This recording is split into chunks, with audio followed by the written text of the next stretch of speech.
दून घाटी अधिसूचना 1989 निष्क्रिय करने के विरोध में नैनीताल हाईकोर्ट में कांग्रेस प्रवक्ता अभिनव थापड़ की जनहित याचिका पर कोर्ट सख्त।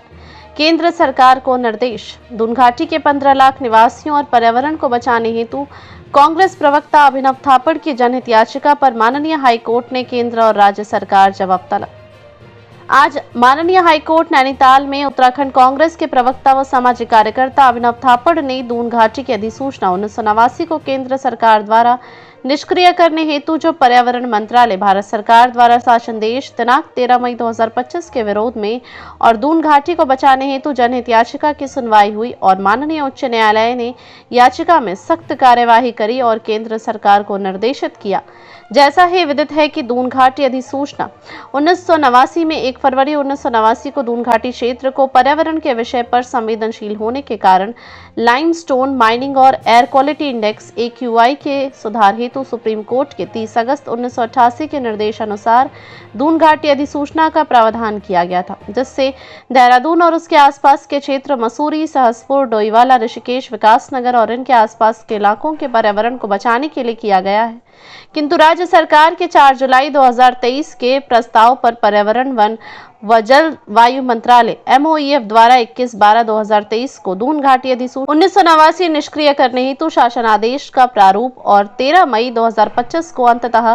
शासनादेश जारी किया गया, जिस पर राज्य सरकार को दून घाटी में प्रतिबंधित भारी औद्योगिक गतिविधि को संचालित करने का अधिकार भी दिया गया, जैसे स्लॉटर हाउस, क्रशर, माइनिंग और अन्य RED कैटेगरी की औद्योगिक गतिविधि हेतु। उल्लेखनीय है कि राज्य की डबल इंजन सरकार ने पुनः प्रधानमंत्री नरेंद्र मोदी जी के निर्देश NCAP से उल्टा यह कार्य दून घाटी अधिसूचना हटाने का काम किया है, क्योंकि भारत सरकार द्वारा 2019 में national clean air programme NCAP शुरू किया गया, जिसमें भारत के 131 उन शहरों को चयनित किया गया जिनकी आबोहवा में AQI प्रदूषण की मात्रा अधिक थी और उनके सुधार हेतु अब तक भारत सरकार ने 12,286 करोड़ रुपए प्रावधान भी किया गया है। उल्लेखनीय है कि NCAP में उत्तराखंड के 3 शहर देहरादून, ऋषिकेश और काशीपुर को शामिल किया गया है और AQI पर्यावरण सुधार हेतु 2021 में लगभग 68 करोड़ रुपए का बजट भी भारत सरकार द्वारा राज्य सरकार को जारी किया और देहरादून और ऋषिकेश दोनों ही पूर्णतः दून घाटी क्षेत्र के अंतर्गत आते हैं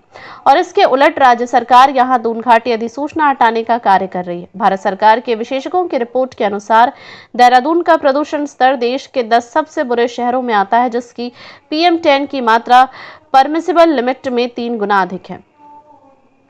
उल्लेखनीय है कि उत्तराखंड सरकार ने दून घाटी अधिसूचना 1989 को हटाने का जो प्रावधान किया है, उसके विरोध में याचिकाकर्ता अभिनव थापड़ ने प्रधानमंत्री नरेंद्र मोदी जी को 8 फरवरी 2024 व 4 मार्च 2025 को प्रत्यावेदन दिए और सुप्रीम कोर्ट के आदेश दिनांक 30/8/1988, दून वैली एक्ट दिनांक 1/2/1989 व NCAP प्रोग्राम भारत सरकार की रिपोर्ट 6 फरवरी 2024 का उल्लेख करते हुए प्रधानमंत्री कार्यालय का दून घाटी को बचाने के लिए ध्यान आकर्षित किया, क्योंकि उत्तराखंड सरकार ने सुप्रीम कोर्ट के 1988 के आदेश व केंद्र सरकार के NCAP प्रोग्राम को अनदेखा करते हुए अधिसूचना दून घाटी को हटाने का निर्णय लिया है, जिससे देहरादून और आसपास के क्षेत्र में भारी पर्यावरण नुकसान व प्रदूषण की मात्रा बहुत बढ़ जाएगी। इस पत्र के क्रम में प्रधानमंत्री कार्यालय हस्तक्षेप के बाद MOEF ने वन विभाग उत्तराखंड को इस विषय में रिपोर्ट जारी करने के लिए 13 फरवरी 2024 व 21 मार्च 2025 को पत्र लिखा और यह विषय 18 महीनों तक जैसे तैसे लंबित रहा, किंतु अब 13 मई 2025 को राज्य सरकार ने दून घाटी में इंडस्ट्रियल कैटेगराइजेशन समाप्त कर दिया, जिससे दून घाटी अधिनियम 1989 बहुत शिथिल और कमजोर हो गया है। याचिकाकर्ता अभिनव थापड़ ने कहा कि हम देहरादून, मसूरी, सहसपुर, डोईवाला, ऋषिकेश, विकासनगर और आसपास का क्षेत्र जो दून घाटी क्षेत्र के अंतर्गत आता है, उसको बचाने की लड़ाई में माननीय हाईकोर्ट ने आज बड़ा कदम लिया है और केंद्र सरकार को निर्देशित किया है। प्रधानमंत्री कार्यालय के हस्तक्षेप के बाद भी यदि उत्तराखंड सरकार जाग नहीं रही है, तो ये राज्य सरकार का दुर्भाग्यपूर्ण रवैया है। उत्तराखंड में पहले ही रैणी, जोशीमठ, उत्तरकाशी और टिहरी बांध के आसपास व अन्य कई इलाकों में कई बार आपदा आ चुकी है और सिस्मिक जोन 4 और फॉल्ट लाइन से लैस दून घाटी में पहले से ही अत्यधिक जनसंख्या का दबाव है, जिससे आए दिन पर्यावरण में बदलाव हो रहा है। राज्य सरकार ने भारत सरकार को जो गुमराह करने के लिए तथ्य दिए हैं उसमें दून घाटी में वंचित slaughter house red zone category के उद्योग की स्थापना हेतु प्रस्ताव दिया है, जो कि सुप्रीम कोर्ट के 30 अगस्त 1988, दून घाटी 1 फरवरी 1989 व एनसीएपी 2019 के मूल अवधारणा के विरुद्ध है।